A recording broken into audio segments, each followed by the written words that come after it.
Guys, welcome to stadium टीफ। इस video के अंदर हम पढ़ेंगे परफॉर्मेंस अप्रेजल की techniques. So the very first technique of performance appraisal is rating scale.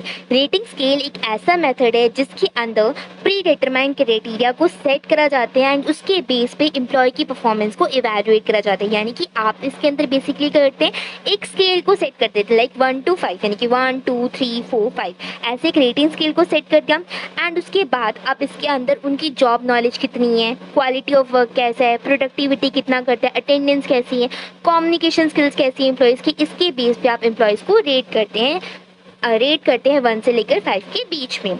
अगर 5 रेटिंग मिलेगी तो एम्प्लॉयज़ जो है वो हाईएस्ट रेटिंग होती है, तो एम्प्लॉयज़ बहुत अच्छी परफॉर्मेंस करें।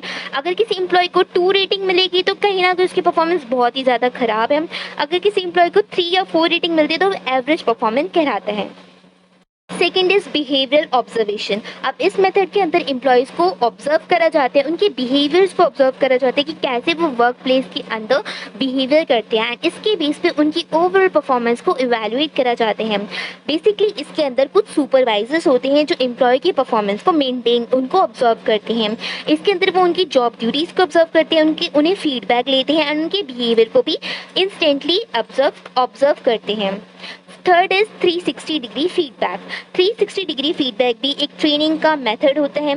इसके अंदर बेसिकली एम्प्लॉयज़ का 360 डिग्री फीडबैक कलेक्ट करा जाता है, यानी कि उनका फीडबैक को गैदर करा जाता है मल्टीपल सोर्सेज से, जैसे कि सुपरवाइजर से उनका फीडबैक लिया जाता है, पीयर्स यानी कि उनके दोस्तों से उनका फीडबैक लिया जाता है जो उनके साथ काम करते हैं, सबऑर्डिनेट से एंड कस्टमर से भी फीडबैक कलेक्ट करा जाता है। तो इसी को कहते हैं 360 डिग्री फीडबैक। इसके अंदर जो एम्प्लॉयज़ होता है उसका एक कॉम्प्रिहेंसिव व्यू तैयार करा जाते हैं, उसकी परफॉर्मेंस का व्यू तैयार करा जाता है एंड इससे एक एक्यूरेट इवैल्यूएशन होता आती है कि एम्प्लॉयज़ कितना अच्छा काम कर रहा है, क्या वो प्रोडक्टिव है या फिर नहीं है।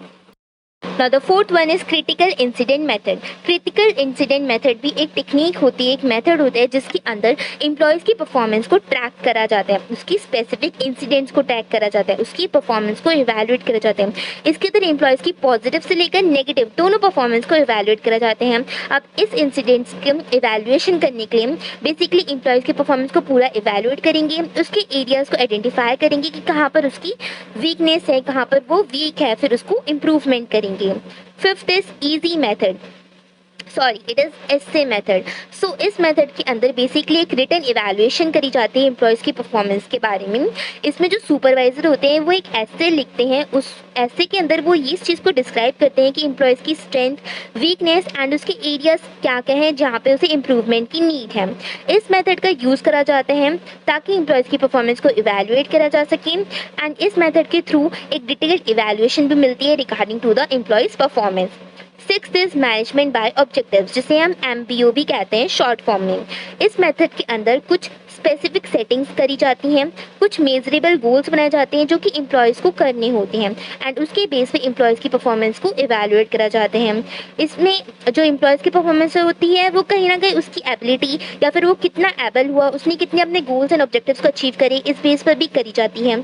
इस मेथड के थ्रू एम्प्लॉय की परफॉर्मेंस को चेक करा जाता है, ऑर्गेनाइजेशन के गोल्स को भी देखा जाता है एंड ऑब्जेक्टिव्स को भी देखा जाता है कि उस एम्प्लॉयज़ ने ऑर्गेनाइजेशन के कितने गोल्स एंड ऑब्जेक्टिव्स को अचीव करा है। Seventh is forced distribution method. जो फोर्स्ड डिस्ट्रीब्यूशन मेथड होता है उसमें एम्प्लॉयज़ को रैंक करा जाता है on a pre determined distribution curve के अकॉर्डिंग, जिसे हम बेल कर्व भी कहते हैं। अब इस मेथड का यूज़ होता है ताकि high performing and low performing employees को आइडेंटिफाई करा जा सके, फिर उन्हें फीडबैक भी प्रोवाइड करा जाता है एंड उन्हें उनकी परफॉर्मेंस को इम्प्रूव करने के लिए कोचिंग भी प्रोवाइड करी जाती है।